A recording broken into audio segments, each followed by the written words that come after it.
Daily ನಮ್ಮ ಅಪ್ಪನ ಜಾಬಿಂದ 100 ರೂಪಾಯಿ ಕದಿಯೋದು, ಕುಣಿಗಲ್ಲಿಂದ ಬೆಂಗಳೂರಿಗೆ ಬರೋದು, 90 ರೂಪಾಯಿ ಬಸ್ ಪಾಸ್ಗೆ ಹೋಗೋದು, 10 ರೂಪಾಯಿ ಬಾಳೆಹಣ್ಣು. ಫುಲ್ ಕಾರ್ಪೊರೇಟ್ಗೆ ಹೋಗೋಂಗೆ ಇನ್ಶರ್ಟು ಇದು ಎಲ್ಲ ಎಲ್ಲ ಹಾಕೊಂಡ್ಬಂದಿದ್ದೀನಿ. ಅವ್ರು ಪ್ರೊಡಕ್ಷನ್ ಮ್ಯಾನೇಜರ್ ಫಸ್ಟ್ ಡೇ ನೋಡ್ಬಿಟ್ಟು ಏಯ್ ಅತ್ತಲೇ ಅಂತ ನಾನು ಯಾರಿಗೆ ಹೇಳ್ತಾ ಇದ್ದೀನಿ ಅಂತ ಹಿಂದೆ ನೋಡಿದ್ರೆ ನನಗೇನೆ ಅಲ್ಲಿ ಸೋತಿದ್ದೀನಲ್ಲ, ಅಲ್ಲಿ ಗೆದ್ಬಿಟ್ಟು ತೋರಿಸ್ಬೇಕು ಅಷ್ಟೇ. ಎಷ್ಟು ಸರ್ ಇದು ರೇಟು ಹೊರಗಡೆ? 1 ಲಕ್ಷ ರೂಪಾಯಿ ಇರ್ಬೋದು ಮೋಸ್ಟ್ಲಿ. ಹಾಂ, 1 ಲ್ಯಾಕ್ ಏನೋ ಅನ್ಸುತ್ತೆ. 1 ಲಕ್ಷ.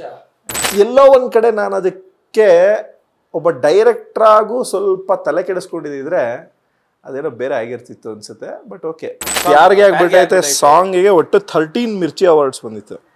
ಫುಲ್ ಹಿಂಗೆ ಹಿಡ್ಕೊಂಡಿದ್ದೆ ನಮ್ಮಮ್ಮ. ಹೆಂಗೋ ಪಾಪ ಸಪೋರ್ಟು. ಹಾಂ, ಹೌದೌದೌದು. ಅವ್ರ ಭಯ ಅಲ್ಲ, ಒಂದು ಆರ್ಥೋಡಾಕ್ಸ್ ಕಮ್ಯುನಿಟಿ. ಸುಮ್ಮನೆ ಏನಕ್ಕೆ ಲೈಫಲ್ಲಿ ನಿನಗೆ ಇವೆಲ್ಲ ಬೇಕಾ? ಇದೇನೋ ಒಂದು ಸಂಬಳ ಬರ್ತಾ ಇದೆ ಮಂತ್ಲಿ, ಏನಕ್ಕೆ ಇವೆಲ್ಲ ಅಂತ. ಮನೆ ಬೇರೆ ಲೋನ್ ಮೇಲಿದೆ, ಏನಕ್ಕೆ ಬೇಕು ಇವೆಲ್ಲ ಅಂತ. ಇದು ಹಿಂಗಿರ್ಬೇಕಾದ್ರೆ ನಮ್ಮಮ್ಮ ಸ್ವಲ್ಪ ಸಪೋರ್ಟ್ ಏನೋ ಮಾಡ್ತಾನೆ ಇವನು ಅಂತ ಅವ್ರಿಗೊಂದು ಕಾನ್ಫಿಡೆನ್ಸ್. ನಮ್ಮ ಮಾಸ್ಟರ್ ಒಬ್ರು ಇದ್ದಾರೆ, ಸತೀಶ್ ಮಾಸ್ಟರ್ ಅಂತ. ಅವರು ಮಧ್ಯಸ್ಥಿಕೆ ವಹಿಸಿ 1 ವರ್ಷ ಟೈಮ್ ಕೊಡ್ರಿ ಅವನಿಗೆ, ಅದೇನು ಮಾಡೋಕ್ಕಾಗ್ತಾ. ಮಾಡಲಿಲ್ಲ ಅಂದರೆ ಪವನಿ ಹೇಳ್ತಾ ಇದ್ದೀನಿ ನಿನ್ನ ಅವ್ರು ನಮ್ಮ ಟ್ಯೂಷನ್ ಮಾಸ್ಟರ್ ಅವರು. ಅವ್ರೊಂದು ಸ್ವಲ್ಪ ನಾನು ಅಡ್ಮೈರ್ ಮಾಡ್ತೀನಿ ಅವ್ರನ್ನ. ಸರಿ ಆಯಿತು ಅಂದ್ಬಿಟ್ಟು that is how it started. 1 year every day ಬರೋದು. ಹಾಂ, ಡೈರೆಕ್ಟ್ ಯೋಗರಾಜ್ ಸರ್ ಜೊತೆ ಪಂಚರಂಗಿ. ಅದು ಒಂದು ಹೇಗೇನೆ ಒಬ್ಬರು ಯೂನಿಟ್ ಮ್ಯಾನೇಜರ್ ಇದ್ದಾರೆ, ಅವ್ರ ಹೆಸರು ಮೂರ್ತಿ ಅಂತ. ಅವರು ನಾನು ಮುಖಾನೇ ನೋಡ್ಕೊಂಡಿಲ್ಲ, ಯಾರದಿಂದಲೋ ಅವ್ರ ನಂಬರ್ ನನಗೆ ಸಿಕ್ಕಿರೋದು. ಅವ್ರ ಹತ್ರ ನಾನು ಹಿಂಗೆ ಸುಮ್ಮನೆ ನನ್ನ ಆಸೆಗಳು ಹೇಳ್ಕೊಂಡೆ. ಅವ್ರಿಗೆ ಅದು ಏನು ಅನಿಸ್ತಾ ಏನೋ, ಎಲ್ಲ ಇಂಡಸ್ಟ್ರಿಯವ್ರು ಎಲ್ಲರ ನಂಬರು ಕೊಡ್ತಾ ಇದ್ರು ಅವ್ರು ನನಗೆ. ಇವ್ರ ಹತ್ರ ಹೋಗಿ ಯೋಗರಾಜ್ ಬಿಟ್ರೆ ಮನೆಯಲ್ಲಿದೆ, ಹನುಮಂತ ನಗರದಲ್ಲಿದೆ. ಓಕೆ, ಹನುಮಂತ ನಗರ ಅಲ್ಲೆಲ್ಲ ಹುಡಿಕೊಂಡು ಹೋಗೋದು, ಹೋಗಿ ಅವ್ರ ಮನೆ ಮುಂದೆ ನಿಂತ್ಕೊಳ್ಳೋದು. ಹಿಂಗೆ ಒಂದು 7-8 ಅಟೆಂಪ್ಟ್ ಮಾಡಿದ್ಮೇಲೆ ಸಿಕ್ಕಿದ್ರು. ಸಿಕ್ಬಿಟ್ಟು ನಾಳೆ ಬನ್ನಿ ಅಂದರು. ಸರಿ ಹೋಗಿ ನಾನೊಂದು ಏನೋ ಅವಾಗ ಕತೆ ಹೇಳುವೆ ಅಂತ ಒಂದು ಬರೆದಿದ್ದೆ ಏನೋ. ಅವಾಗೆಲ್ಲ DTP ಹೊಸದು, ಕೈಯಲ್ಲೆಲ್ಲ ಬರೆಯೋರು ಸ್ಕ್ರಿಪ್ಟು. ನಾನೇನು ಮಾಡಿದ್ದೆ, ಅದನ್ನು ಸ್ವಲ್ಪ DTPಲೆಲ್ಲ ಮಾಡಿಸಿ ಯಾರೋ ಒಬ್ಬನ ಹಿಡಿದು, ಅದು ನಾನು ಮಾಡಿದ್ದಲ್ಲ. ಹೋಗಿ ಅವ್ರಿಗೆ ಹಿಂಗೆ ಹೇಳಿದೆ. ಅವರು ನೋಡಿದ್ರು, ಇದೆಲ್ಲ ನೀವೇ ಟೈಪ್ ಮಾಡಿದ್ದಾ ಅಂತ ಕೇಳಿದ್ರು. ನಾನು ಏನು ಹೇಳೋದು, ಹೌದು ಸರ್ ಅಂದ್ಬಿಟ್ಟೆ. ಸರಿ ಓಕೆ. ನಂಬರ್ ಕೊಟ್ಟರು. ಒಬ್ಬ ಹುಡುಗಂದು ಯಾರ್ದೋ ಶ್ರೇಯಸ್ ಅಂತ ಇದ್ರು, ಅವ್ರ ಜೊತೆ ಇನ್ನೊಬ್ರು ಅಸಿಸ್ಟೆಂಟ್. ನಂಬರ್ ಇಷ್ಟು ಟಚಲ್ಲಿರಿ ಹೇಳ್ತೀವಿ ಅಂತ. ಸರಿ ಓಕೆ. ಅಲ್ಲ ರೀ, ಫಸ್ಟು ನೀವು ಯಾಕೆ ಇಲ್ಲಿಗೆ ಬರ್ತೀರ, ಲೈಫ್ ಚಿತ್ರಾನ್ನ ಆಗ್ಬಿಡುತ್ತೆ ಬಂದರೆ ಇಲ್ಲಿ ಸಿನಿಮಾ ಇಂಡಸ್ಟ್ರಿಲಿ ಅಂತ ಅಂದ್ರೆ. ಸರ್ ನಂಗೆ ಟಿಫನಲ್ಲಿ ಚಿತ್ರಾನ್ನನೇ ಇಷ್ಟ, ಪರವಾಗಿಲ್ಲ ಸರ್. ಅದು ಅವ್ರಿಗೇನು ಅನಿಸ್ತಾ ಏನೋ. ಸರಿ ಆಯಿತು ಅಂತ ಹೇಳ್ಬಿಟ್ಟು ಹಾಗೆ ಅದಾದಮೇಲೆ ಒಂದು 3-4 ತಿಂಗಳು ಫಾಲೋ ಅಪ್ ಇದಾಗುತ್ತೋ ಇಲ್ವೋ ಆಗೋದು. ಪುಕ ಭಯ ಅಲ್ಲ. ಡೈಲಿ ನಮ್ಮ ಅಪ್ಪನ ಜಾಬಿಂದ 100 ರೂಪಾಯಿ ಕದಿಯೋದು, ಕುಣಿಗಲ್ಲಿಂದ ಬೆಂಗಳೂರಿಗೆ ಬರೋದು, 90 ರೂಪಾಯಿ ಬಸ್ ಪಾಸ್ಗೆ ಹೋಗೋದು, 10 ರೂಪಾಯಿ ಬಾಳೆಹಣ್ಣು, 3 ಬಾಳೆಹಣ್ಣು, ಬೆಳಗ್ಗೆ ಒಂದು ಪಚ್ ಬಾಳೆಹಣ್ಣು, ಮಧ್ಯಾಹ್ನ ಒಂದು ಪಚ್ ಬಾಳೆಹಣ್ಣು, ವಾಪಸ್ ಹೋಗೋದು. ಹಿಂಗೆ ಈ ಥರ ಜೀವನ. Finally one day I got a call from Yogaraj movies, assistant director ಆಗಿ ಬರಬೇಕು ಹಿಂಗೆ ಪಂಚರಂಗಿ ಸಿನಿಮಾಗೆ. ಸರಿ ಅಂದ್ಬಿಟ್ಟು ನಾನು ಎಲ್ಲಿಲ್ಲದ ಖುಷಿ. ಸರಿ ಅಂದ್ಬಿಟ್ಟು ಎಲ್ಲ ಸೂಟ್ಕೇಸ್ ಎಲ್ಲ ಪ್ಯಾಕ್ ಮಾಡಿಕೊಂಡು ಬಂದು ನಾನು ಅಂತ ಬಕ್ರ ಅಂದರೆ ಸಿನಿಮಾ ಕೆಲಸಕ್ಕೆ ಫುಲ್ ಕಾರ್ಪೊರೇಟ್ಗೆ ಹೋಗೋಂಗೆ ಇನ್ಶರ್ಟು ಇದು ಎಲ್ಲ ಹಾಕೊಂಡ್ಬಂದಿದ್ದೀನಿ. ಅವ್ರು ಪ್ರೊಡಕ್ಷನ್ ಮ್ಯಾನೇಜರ್ ಫಸ್ಟ್ ಡೇ ನೋಡ್ಬಿಟ್ಟು ಏಯ್ ಅತ್ತಲೇ ಅಂತ ನಾನು ಯಾರಿಗೆ ಹೇಳ್ತಾ ಇದ್ದೀನಿ ಅಂತ ಹಿಂದೆ ನೋಡಿದ್ರೆ ನನಗೇನೆ. ನಾನು ಇಲ್ಲಿ ಹಿಂಗಿಲ್ಲ ಅಂದ್ಬಿಟ್ಟು ನಾನು ಎಲ್ಲರೂ ನನ್ನ ನೋಡ್ತಾ ಇದ್ದಾರೆ. ನಾನು ಹೆಂಗಿದ್ದೆ ಅಂತಂದರೆ ಅವತ್ತು ಕಾರ್ಪೊರೇಟ್ ಇದು ಡ್ರೆಸ್ಸು, ಒಂದು ಬ್ಯಾಗು, ಕೈಯಲ್ಲಿ ಕ್ಲಾಪ್. ಇಮ್ಯಾಜಿನ್ ಮಾಡ್ಕೊಳ್ಳಿ ಹಿಂಗಿರುತ್ತೆ. ಇರ್ಬೋದೇನೋ ಗೊತ್ತಿಲ್ಲ. ಸೊ ಹಂಗಿದ್ದೆ. ಅವಾಗ ನನಗೆ ಈ ಮಹೇಶ್ ಇದಾರಲ್ಲ, ನಮ್ಮ ಅಯೋಗ್ಯ ಡೈರೆಕ್ಟ್ರು ಮಹೇಶ್, ಅವರು ನನ್ನ ಸೀನಿಯರು. ಅವಾಗ ವೀರೇಂದ್ರ ಅವರೆಲ್ಲ ನನ್ನ ಸೀನಿಯರು. ನನಗೆ ಅವಾಗ ಫಸ್ಟ್ ಕೊಟ್ಟಿದ್ದ ಕೆಲಸನೇ ಲೈನ್ ಹೊಡಿಯೋ ಕೆಲಸ, ಎಡಿಟಿಂಗ್ ರಿಪೋರ್ಟ್ದು. ಸೊ ಅದಾಯಿತು. ಒಂದು 20 ಡೇಸ್ ಸೂರತ್ ಕಲ್ಲಲ್ಲಿ ಶೂಟಿಂಗು, 20-25 ಡೇಸ್ ಅಷ್ಟೇ. ಪಂಚರಂಗಿ ಅದಾದಮೇಲೆ I decided okay I should become director ಅಂದ್ಬಿಟ್ಟು ಗೋವಿಂದ ಅನ್ಮ ಸ್ಕ್ರಿಪ್ಟ್ ಬರೆದೆ. 25 ಡೇಸ್ ಹುಳ ಬಿಟ್ಬಿಡುತ್ತಾ ರೇಂಜಿಗೆ? ಹುಳ ಅಂತಂದರೆ I don't know, I observe a lot. ನನಗೆ ಒಂದು ಅಬ್ಸರ್ವೇಷನ್ನು ಅಂದರೆ how to manage it and how to execute it ಅನ್ನೋದೊಂದು ಅದನ್ನೇ ಅಬ್ಸರ್ವ್ ಮಾಡ್ತಾ ಇದ್ದೆ ನಾನು. ಬೆಳಗ್ಗೆಯಿಂದ ಬಂದರೆ ಏನಕ್ಕೆ ಯಾರು ಏನು ರೆಸ್ಪಾನ್ಸಿಬಿಲಿಟಿ ಮಾಡ್ತಾ ಇದ್ದಾರೆ, ಏನಕ್ಕೆ ಮಾಡ್ತಾ ಇದ್ದಾರೆ, ಇವ್ರ ಜಾಬ್ ಏನು, ಅವ್ರ ಜಾಬ್ ಏನು, ಅವ್ರವ್ರ ಲಿಮಿಟೇಷನ್ಸ್ ಏನು, ಇಲ್ಲೆಲ್ಲ ಹೆಂಗೆ ನಡೆಯುತ್ತೆ ಅನ್ನೋದು process. I was curious about it. Luckily I was fortunate that I worked negative ಸೆಲ್ಯುಲಾಯ್ಡಲ್ಲಿ ಸಿನಿಮಾ ಮಾಡಿದ್ದೀನಿ ನಾನು. ಅದು 2 ಸಿನಿಮಾ ನಾನು ಡೈರೆಕ್ಷನ್ ಮಾಡಿರೋದು ಸೆಲ್ಯುಲಾಯ್ಡಲ್ಲೇ ಮಾಡಿದ್ದೀನಿ. I was really fortunate because we know the value of time, we know the value of movie making. ಅದು ಗೊತ್ತು. ಇವತ್ತು ರೀಟೇಕ್ ಅನ್ಕೂಲ ಒಂದ್ಸಲ ಹಿಂಗ್ ಹೋಗಿರೋದು. ರೀಟೇಕ್ ಅಂದ್ರೆ ಟೆನ್ಷನ್ ಆಗ್ಬಿಟ್ಟಿರೋರೆಲ್ಲ. ಇವಾಗ ಅವೆಲ್ಲ ಇಲ್ಲ, ಮಾನಿಟರ್ ಮಾಡಪ್ಪ ಬೇಕಾದ್ರೆ. ಇವಾಗ ಅವೆಲ್ಲ ಇಲ್ಲ. ಇವಾಗ ಮಾನಿಟ್ರೆ ಒಂದು 10 ಸತಿ ಬೇಕಾದ್ರೆ ಟೇಕ್ ತರ ಮಾಡಿ ಡಿಲೀಟ್ ಮಾಡೋದು ಇದು ಮಾಡಿದ್ರೆ ಆಯ್ತು. ಇವತ್ತು ಅದಿದೆ, ಲಕ್ಸುರಿ ಇದೆ ಇವತ್ತು ಆಕ್ಚುಲಿ ಸಿನಿಮಾ ಮೇಕಿಂಗಿಗೆ. ನಿಮ್ ಸಿನಿಮಾದ ಫ್ರೇಮ್ಗಳಲ್ಲ ಅಲ್ಲಿ ಹಾಕ್ತಿರೋದಲ್ಲ. ಹಾ, ನನ್ನ ವೈಫ್ ನೋಡಿ ಫಸ್ಟ್ ಗೋವಿಂದಾಯ ನಮಃ ಸ್ಟಾರ್ಟ್. ಅಲ್ಲಿದೆ ಗೋವಿಂದಾಯ ಗೋವಿಂದಾಯ ನಮಃ ಬ್ಯಾರಿಗೆ ಆಗ್ಬಿಟ್ಟೈತೆ. ಗೂಗಲ್ ಆದ್ಮೇಲೆ ಇದನ್ನ ತೆಲುಗಲ್ಲಿ ಮಾಡ್ತೀರಾ? ಹಾ, ಅದು ಅಲ್ಲಿ ಪೋಟುಗಾಡು ಅಲ್ಲಿದೆ. Next googly. ಇವತ್ತು ನಾನು ಆಫೀಸಿಂದ ಬರ್ಬೇಕಾದ್ರೆ ನನ್ನ ಎಡಿಟರ್ ಒಬ್ರು ಶ್ರೇಯಸ್ ಅಂತ ಕೇಳ್ತಾ ಇದ್ರು, ಸರ್ ಪವನ್ ಸರ್ ಕೇಳಿ ಸರ್ ನೆಕ್ಸ್ಟ್ ಗೂಗ್ಲಿ ತರ ಸಿನಿಮಾ ಯಾವಾಗ ಮಾಡ್ತಾರೆ? ಯಾಕಂದ್ರೆ ಯಶ್ ಅವರು ತುಂಬಾ ಸ್ಟೈಲಿಶ್ ಆಗಿ ಒಂದು ಬ್ಯೂಟಿಫುಲ್ ಲವ್ ಸ್ಟೋರಿ, ಒಳ್ಳೆ ಸಾಂಗ್, ಆ ಸಾಂಗ್ ನ ಇವಾಗಲೂ ಕೇಳ್ತಾರೆ. ಅದಾದ್ಮೇಲೆ ಓಕೆ ಇದೇನಾಯ್ತು? ಪ್ರೀತಿ ಗೀತಿ ಇತ್ಯಾದಿ. ಅಲ್ಲ, ಈಗ ಡೈರೆಕ್ಟರ್ ಆಗ್ಬೇಕು, ಕತೆ ಮಾಡಬೇಕು, ಹೀರೋ ಆಗ್ಬೇಕು ಅನ್ನೋದು ಇತ್ತಲ್ಲ. ಹೀರೋ ಆಗ್ಬೇಕು ಅನ್ನೋದು, ಹೀರೋ ಅಂತ ಅಲ್ಲ, ಆಕ್ಟರ್ ಆಗ್ಬೇಕು ಅಂತಿತ್ತು. ಯಾಕೆಂತಂದ್ರೆ I am an actor basically. ನಮ್ದು ಒಂದು ಮಾರುತಿ ನಾಟಕ ಸಂಘ ಅಂತ ನಮ್ದು ಒಂದು ತಂಡ ಇತ್ತು ಕುಣಿಗಲಲ್ಲಿ. I am an actor actually.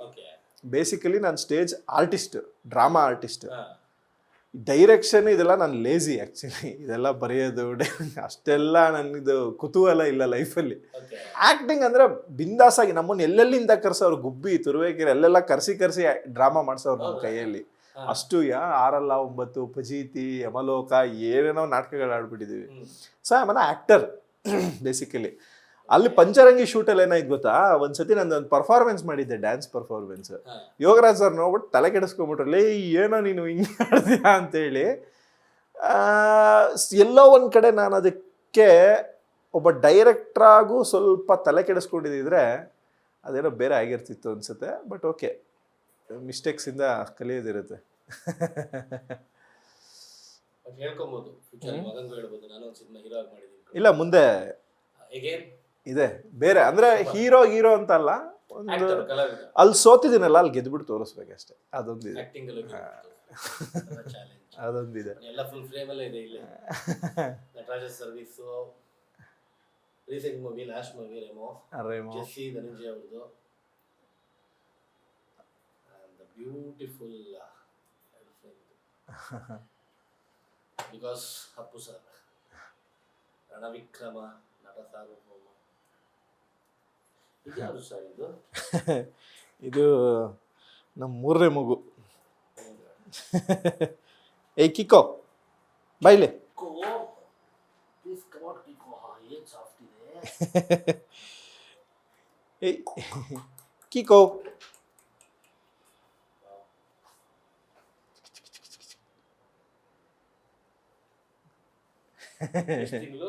ಈಗ 2 months ಅನ್ಸುತ್ತೆ ಅದಕ್ಕೆ.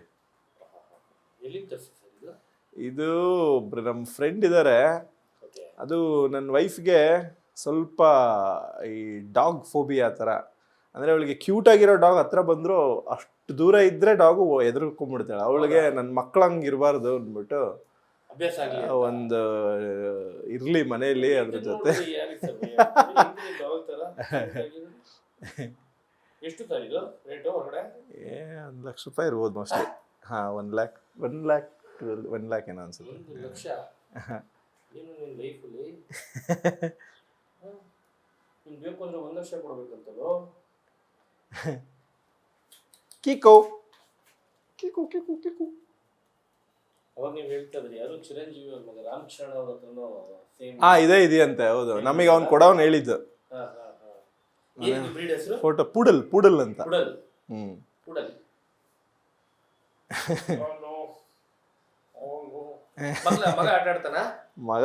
ಮಗ ಅಂದ್ರೆ ಇದಕ್ ಭಯ. ಯಾಕೆ ಅಷ್ಟು ಕಾಟ ಕೊಡ್ತಾನೆ ಅದಕ್ಕೆ.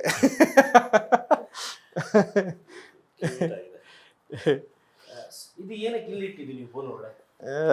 ಆರಾಮಾಗಿ ಆಟಾಡ್ಕೊಂಡು ಸುಮ್ಮನೆ ಎಲ್ಲೆಲ್ಲ ಪಾಟಿ ಮಾಡ್ಬಿಡ್ತಾನೆ, ಇದು ಮಾಡ್ಬಿಡ್ತಾನೆ. ಅದಕ್ಕೆ first we should train him ಅಂತೆ okay to keep him in certain way. ಎಲ್ಲಿ ಮಾಡಬೇಕು ಏನು ಅಂತ.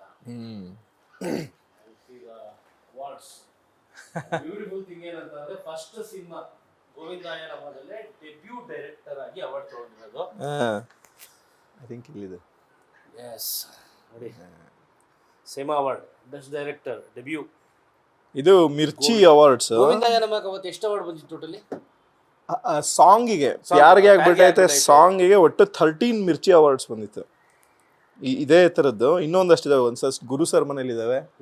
ಅಲ್ಲಿ ಆ ಫೋಟೋ ಇದೆ ನೋಡಿ, ಅಲ್ಲಿ I was holding like full ಹಿಂಗ್ ಹಿಡ್ಕೊಂಡಿದ್ದೆ. ಚೆನ್ನೈಯಲ್ಲಿ ನಡೆದಿತ್ತದು. ಏನೋ ಗೋವಿಂದಾಯನಮ ನಿಮ್ಮ ಫಸ್ಟ್ ಮೂವಿ ಲೈಕ್ ಏನೋ ಒಂಥರ ಒಂದು ಜಾದು ಆದಂಗೆ ಆಗೋಯ್ತಲ್ಲ. ಇಟ್ ವಾಸ್ ಬೆಸ್ಟ್ ಅನ್ಬೋದು ಆ ಟೈಮಲ್ಲಿ. ಅಂದ್ರೆ ನನಗೆ ಅನ್ಕೊಂಡಿದ್ದು ಅಂದ್ರೆ what ever I was thinking ಆ ಪರ್ಟಿಕ್ಯುಲರ್ ಟೈಮಲ್ಲಿ, ಬಿಕಾಸ್ ಅವಾಗ ಆಡಿಯೋ ತುಂಬಾ ದೊಡ್ಡ ಹಿಟ್ ಆದ್ರೆ ಸಿನಿಮಾಗೆ ಅದು ಪ್ಲಸ್ ಇತ್ತು, ಇನ್ವಿಟೇಷನ್ ತರ ಇತ್ತು. ಮತ್ತೆ ಅವಾಗ ಕನ್ನಡದಲ್ಲಿ ಯಾರಿಗೆ ಆಗ್ಬಿಟ್ಟೈಸ್ದೆ ಇಸ್ ದ ಫಸ್ಟ್ ಸಾಂಗ್ ಹೆಂಗೆ ಮಾರ್ಕೆಟ್ ಮಾಡ್ಬೋದು ಒಂದು ಸಿನಿಮಾನ ಅಂತ ತೋರಿಸಿದ್ದು ಅದೇ ಫಸ್ಟ್ ಸಾಂಗ್. ಅವಾಗ ಅದನ್ನ ಕನ್ನಡದ ಕೊಲವೆರಿಡಿ ಅನ್ನೋರು. ಅದಕ್ಕೆ ಅವಾಗ ಕೊಲವೆರಿಡಿ ನಾನು ಬಿಜಾಪುರಕ್ಕೆ ಬಂದಿದ್ದೆ. ಅದು ಬಿಜಾಪುರಕ್ಕೆ ಬಂದಾಗ ನನಗೂ ಕೂಡ ಒಂದು ಸಾಂಗ್ ಶೂಟ್ ಡಿಫ್ರೆಂಟ್ ಆಗಿ ಒಂದು ಔಟ್ಡೋರ್ ಶೂಟ್ ಮಾಡ್ತೀವಿ ಅನ್ನೋ. ಬಟ್ ಅಲ್ಲಿ ಬಂದಾಗ ಹಾಡ್ನ ನೀವು ಬಾರಾಕಮಾನ್ ಹೌದು, ಇಬ್ರಾಹಿಂ ರೋಜಾ ಬಾರಾಕಮಾನ್. ಸಿನಿಮಾದ ಅದ್ಭುತ ಏನಂದ್ರೆ ಸಿನಿಮಾ ಸೆಟ್ ಅಲ್ಲಿ ನಿಮ್ಗೆ ಒಂದು ಸಾಂಗ್ ಶೂಟ್ ಆಗ್ಬೇಕಾದ್ರೆ ಈ ಅವ್ರು ಅಂದ್ಕೊಂಡಿರೋ ಟೇಕ್ ಬರೋ ತನಕ ಅದನ್ನ ರಿಪೀಟ್ ಆಗ್ತಾರಲ್ಲ, ಕೇಳ್ತಾ ಕೇಳ್ತಾ ಕೇಳ್ತಾ ಹೆಂಗೆ ಅಂತಂದ್ರೆ ಬಾಯಿ ಬರಕ್ ಸ್ಟಾರ್ಟ್ ಹೋಗ್ಬಿಟ್ಟು. ನಂದು ಇದ್ದಿದ್ದು ಒಂದೇ ಒಂದು ಪರ್ಸ್ಪೆಕ್ಟಿವ್. ಅವಾಗ ಒಂದು ಡ್ಯುಯೆಟ್ ಬರೀಬೇಕು ನಾನು ಹೀರೋಗೆ ಹೀರೋಯಿನ್ಗೆ. ಈಗ ಕಾಮನ್ ಆಗಿ ಡ್ಯುಯೆಟ್ ಬರೆಯೋದಕ್ಕಿಂತ ಹೀರೋಯಿನ್ ಅದರಲ್ಲಿ ಮುಸ್ಲಿಂ ಇರ್ತಾಳೆ. ಸೊ ಅವಳು ಮಾತಾಡೋ ಸ್ಲ್ಯಾಂಗ್ನೇ ಇಟ್ಕೊಂಡು ಬರೆದ್ಬಿಟ್ರೆ ಹೆಂಗಿರುತ್ತೆ ಅಂತ ಅದು ಕ್ಲಿಕ್ ಆಗಿದ್ದು. ದಟ್ ವರ್ಕ್ ನಾನು 15 ನಿಮಿಷದಲ್ಲಿ ಬರೆದ್ಬಿಟ್ಟೆ ಸಾಂಗ್. ಅದು ಅಷ್ಟೇ 15 ನಿಮಿಷ. ಬಿಕಾಸ್ ನನಗೆ ಈಗಲೂ ತುಂಬ ಜನ ಬೇರೆ ಸಿನಿಮಾಗೆ ಸಾಂಗ್ಸ್ ಬರೆಯೋಕ್ಕೆ ಬರ್ತಾರೆ, ಬಟ್ ನನಗೆ ಅದೇನೋ ಗೊತ್ತಿಲ್ಲ, ಅವ್ರ ಸಬ್ಜೆಕ್ಟ್ ಒಳಗೆ ಅಷ್ಟು ಡೆಪ್ತಲ್ಲಿ ಇಳಿಯೋಷ್ಟು ಪೇಷನ್ಸ್ ಇಲ್ಲ ಫಸ್ಟ್ ಆಫ್ ಆಲ್.